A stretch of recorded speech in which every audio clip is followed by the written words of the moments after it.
ನೋಡಿ, ತಿರಂಗ ಯಾತ್ರೆ ಮಾಡೋದಕ್ಕಿಂತ ಮೊದಲು ಏನಾಗಿದೆ ಅದರ ಬಗ್ಗೆ ಇನ್ನೂ ಸ್ಪಷ್ಟವಾಗಿ ಗೊತ್ತಾಗಿಲ್ಲ ವಿಷಯಗಳು, ಆಯಿತಾ? ಅದರ ಬಗ್ಗೆ ಎಲ್ಲ ಮಾಹಿತಿ ಕೊಟ್ಬಿಟ್ಟು ತಿರಂಗ ಯಾತ್ರೆ ಮಾಡೋದು ಒಳ್ಳೆ. ತಿರಂಗ ಯಾತ್ರೆ ಅಂತ ಹೇಳಿದ್ರೆ ಏನು, ನಾವು ಗೆದ್ದುಬಿಟ್ಟಿದ್ದೀವಿ, ಜಯಶೀಲರಾಗ್ಬಿಟ್ಟಿದ್ದೀವಿ ಅಂತಲೇ? ಏನು, ಯಾರಿಗೇನು ಗೊತ್ತೇ ಇಲ್ಲ ಏನಾಗಿದೆ ಅಂತ.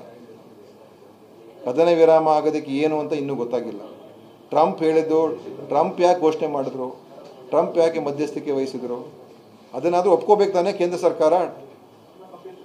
ಅದನ್ನು ಯಾಕೆ ಇನ್ನೂ ಕೂಡ ನಿರಾಕರಣೆ ಮಾಡಿಲ್ಲ? ಯಾರೋ ಸಣ್ಣ ಪುಟ್ಟದವರು ಸ್ಪೋಕ್ಸ್ ಪರ್ಸನ್ ಕೈಲಿ ನಿರಾಕರಣೆ ಅಲ್ಲ.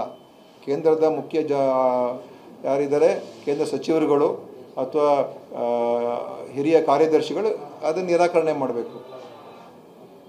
ಯಾರಿಗೂ ಗೊತ್ತಿಲ್ಲ ಕದನ ವಿರಾಮ ಏನಕ್ಕಾಯಿತು ಅಂತ, ಮುಂದೆ ಏನು ಅಂತ ಗೊತ್ತಿಲ್ಲ. ಎಷ್ಟು ದಿವಸಕ್ಕೆ ಕದನ ವಿರಾಮ, ಪರ್ಮನೆಂಟ್ ಆಯಿತು ಅಥವಾ 3 ತಿಂಗಳಿಗ ಅಥವಾ ಏನಿದು, ಯಾರಿಗೇನು ಗೊತ್ತಿದೆ? ಸುಮ್ಮನೆ ಈಗ ಪೊಲಿಟಿಕಲ್ ಇದಕ್ಕೋಸ್ಕರ ತಿರಂಗ ಯಾತ್ರೆ ಮಾಡ್ಕೊಂಡು 2025-26 ಅಡ್ಮಿಷನ್ಸ್ ಓಪನ್ ಆಗಿದೆ.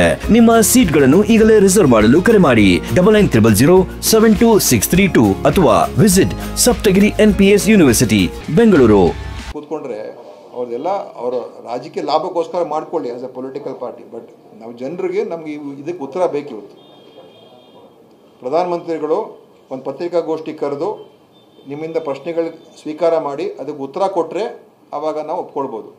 ಬಟ್ ಪ್ರಧಾನಮಂತ್ರಿಗಳು 11 ವರ್ಷ ಒಂದು ಪತ್ರಿಕಾಗೋಷ್ಠಿ ಕರೆದಿಲ್ಲ. ಮಾಧ್ಯಮ ಸ್ನೇಹಿತರಿಗೆ ನೀವು ಯಾಕೆ ಕರೆದಿರ ಅಂತ ಕೇಳೋದು ಕೂಡ ಧೈರ್ಯ ಇಲ್ಲ. ನಾವೇನು ಮಾಡೋದು?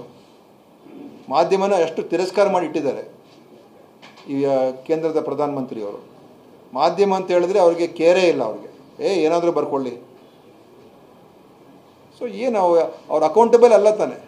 ಚುನಾವಣೆ ಭಾಷಣ ಮಾಡೋಕ್ಕೆ ರೆಡಿ, ಕೆಲವು ಮನ್ ಕಿ ಬಾತ್ ಮಾಡೋದಕ್ಕೆ ತಯಾರಾಗಿದ್ದಾರೆ. ಜನರ ಪ್ರಶ್ನೆಗೆ ಉತ್ತರ ಕೊಡೋಕೆ ಎಲ್ಲಿದ್ದಾರೆ ಅವರು?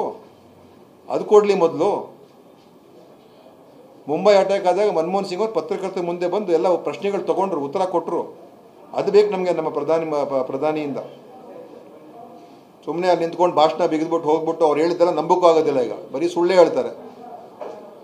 ಮೊನ್ನೆ ಹೇಳಿದ ಮಾತಲ್ಲಿ ಯಾವುದು ನಮ್ಗೆ ನಿಜಾನೇ ಅನಿಸ್ಲಿಲ್ಲ. ಅದರಲ್ಲಿ ಯಾವುದಕ್ಕೂ ಪ್ರೂಫ್ ಇಲ್ಲ, ಯಾವುದನ್ನು ಕೂಡ ಹೇಳಲಿಲ್ಲ.